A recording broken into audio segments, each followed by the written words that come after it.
ইসলামী আন্দোলন বাংলাদেশ হল বাংলাদেশের একটি ইসলামপন্থী রাজনৈতিক দল।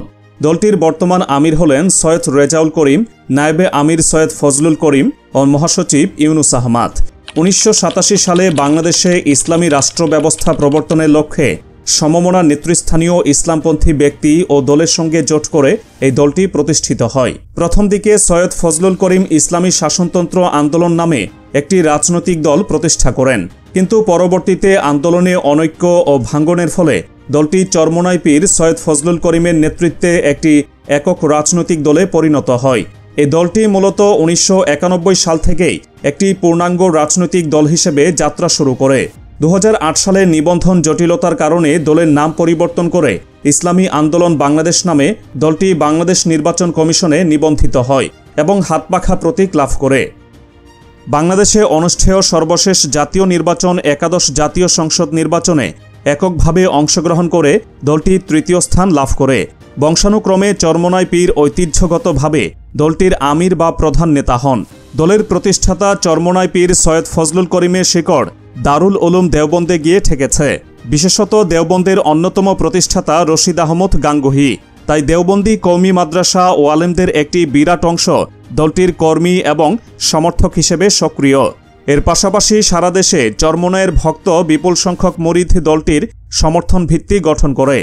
দলটির কর্মসূচির মধ্যে রয়েছে দাওয়াত, সাংগঠনিক সক্রিয়তা, জ্ঞান আহরণ ও প্রশিক্ষণ, জনগণের মাঝে ঐক্য প্রচেষ্টা, মানব সেবা, অর্থনৈতিক মুক্তি, ইসলামী সংস্কৃতির বিকাশ, সামাজিক ও শিক্ষামূলক সংস্কার, সংখ্যালঘুদের অধিকার প্রতিষ্ঠা এবং ইসলামী নীতির ভিত্তিতে একটি কল্যাণ রাষ্ট্র প্রতিষ্ঠার জন্য সবশেষে গণ আন্দোলন পরিচালনা করা। শুধু নেতা নয়, নীতির পরিবর্তন চাই হল দলটির মূল স্লোগান। মূলত ১৯৯১ সাল থেকে এটি একটি পরিপূর্ণ রাজনৈতিক সংগঠন হিসেবে কার্যক্রম পরিচালনা শুরু করে।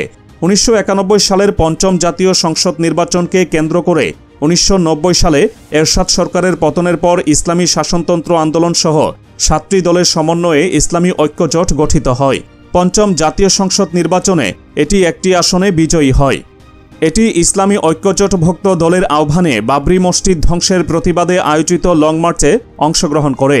বিতর্কিত নারীবাদী লেখিকা তসলিমা নাসরিনের ফাঁসি প্রদান, ব্লাসফেমি আইন প্রণয়ন, এনজিওদের ইসলাম বিরোধী তৎপরতা বন্ধ, কাদিয়ানীদের অমুসলিম ঘোষণা এবং দৈনিক জনকণ্ঠ, আজকের কাগজসহ ইসলাম বিদ্বেষী পত্রিকাসমূহ নিষিদ্ধ করার দাবিতে ইসলামী ঐক্যজোটভুক্ত দলসমূহ এবং অন্যান্য বিরোধী দলের সমর্থনে ১৯৯৪ সালের ৩০ জুন হরতাল পালিত হয়। তত্ত্বাবধায়ক সরকার ব্যবস্থা বাতিলের পর পুনরায় তা ফিরিয়ে আনতে ইসলামী শাসনতন্ত্র আন্দোলন উল্লেখযোগ্য ভূমিকা পালন করেছে। সৈয়দ ফজলুল করিমের আহ্বানে ১৯৯৫ সালের ৩১ অক্টোবর সকাল ১১টা থেকে জাতীয় প্রেস ক্লাবের সামনে অনির্দিষ্টকালের জন্য গণ অবস্থান কর্মসূচি শুরু হয়। এতে ফজলুল করিম উদ্বোধনী ভাষণে ১১ নভেম্বরের পূর্বে সরকারের পদত্যাগ দাবি করে দেশ ও জাতিকে রক্তক্ষয়ী সংঘাত ও বিপর্যয় হতে রক্ষার জন্য তত্ত্বাবধায়ক সরকার গঠনের আহ্বান জানান। প্রতিষ্ঠার পর থেকে এটি জাতীয় ও স্থানীয় নির্বাচনে অংশগ্রহণ করে আসছে। ১৯৯১ সালে এটি ইসলামী ঐক্যজোটের ব্যানারে জোটবদ্ধ নির্বাচনে অংশগ্রহণ করে। ১৯৯৬ সালে এটি এককভাবে ২০টি আসনে প্রতিদ্বন্দ্বিতা করে। ২০০১ সালে এটি জাতীয় পার্টির সাথে ইসলামী জাতীয় ঐক্যফ্রন্টের ব্যানারে অষ্টম জাতীয় নির্বাচনে অংশ নিয়ে ২৩টি আসনে নির্বাচন করার সুযোগ পায়। ২০০৮ সালের নবম সংসদ নির্বাচনে এককভাবে অংশগ্রহণ করে ১৬৭ আসনে প্রতিদ্বন্দ্বিতা করে ৭,৩৩,৯৬৯টি ভোট পায়। অন্যান্য দলের ন্যায় এটি ২০১৪ সালের একতরফা জাতীয় সংসদ নির্বাচন বর্জন করে। একাদশ জাতীয় সংসদ নির্বাচনে এটি দেশের সর্বোচ্চ মনোনয়ন দেওয়া দল হিসেবে বিবেচিত হয়। দলটি ৩০০টি আসনেই প্রার্থী ঘোষণা করে। একটি মাত্র আসনে আইনি জটিলতার কারণে তাদের একজন প্রার্থীর মনোনয়ন বাতিল হয়ে যায়।